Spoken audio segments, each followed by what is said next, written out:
As a woman, you just don't want people to look at you like that. You're a mom. You don't want to admit it. You don't want your kids to know. Because you think they don't know, but they know.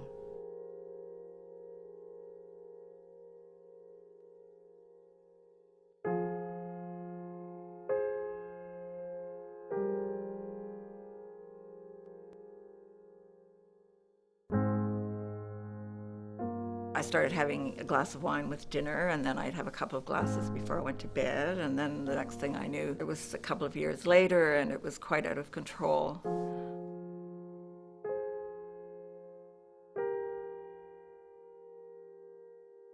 And I didn't want to face it, but it reached the point where I couldn't stop. I was drinking every day. A woman has more shame and guilt, shame of physical, sexual abuse. You don't have the resources, babysitters, you've got the schools looking at you differently. You're supposed to be the role model more so than a man.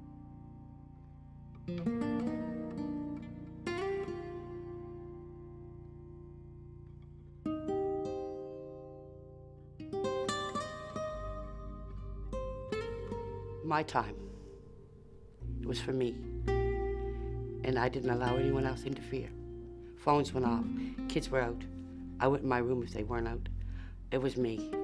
And I used the excuse I needed that time to get through the next week. From a family that did all of the right things, and it's when people are gambling, right? I've got $500 in my pocket right now, but 450 of that is the rent money.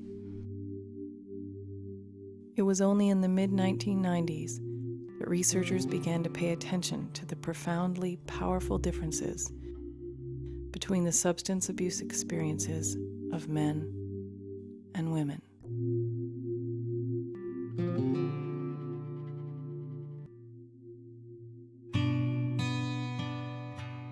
Obviously, men and women metabolize things differently, whether it's alcohol or drugs. And I think there's this social stigma of you got to keep up with the boys. Drink for drink, shot for shot. But then all of a sudden the girls pass out on the floor, getting sick, and the men are all like, oh, laughing at her or treating her differently.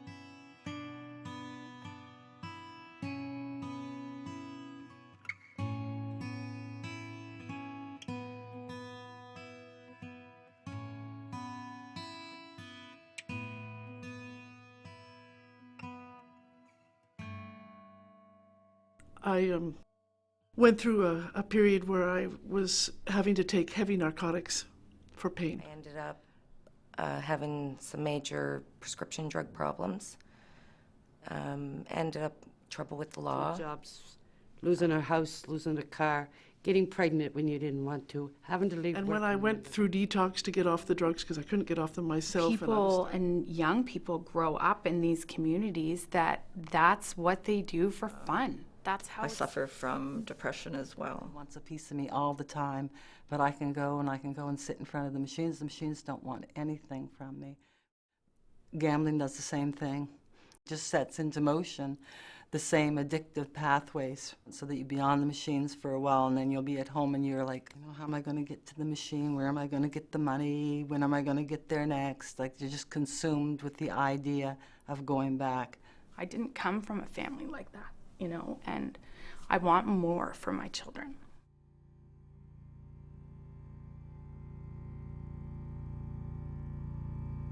One spring morning in Nova Scotia's Annapolis Valley, 136 women and 4 men gathered to use their influence to reduce stigma and break down stereotypes, to share stories of when they had been at their best, living and working with rural women affected by substance abuse, gambling, and violence.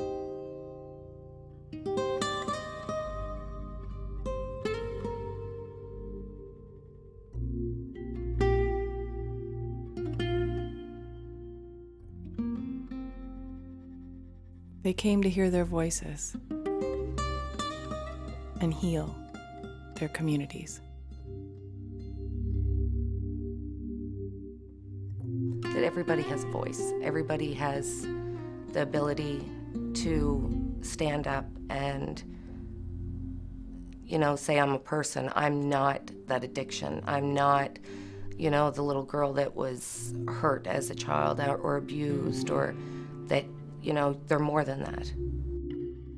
When you feel safe enough to offer yourself to others, in whatever capacity you feel it is you have, you're a great typist, you're a painter, you're a great flower arranger, you make great pies, make excellent soup, whatever it is, and you hear the call of something in their community, and you decide that what you have to offer is worth offering, you do so much more than you think you're doing.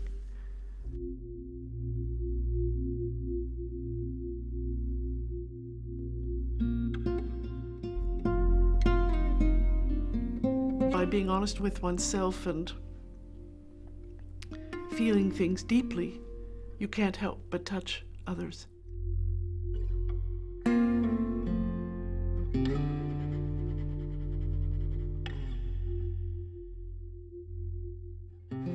If I had a magic wand, I would make it so that my children did not have to suffer through anything that I did. And I think that would happen through education and awareness and older people that can be good examples and motivate them, inspire them to want to be more.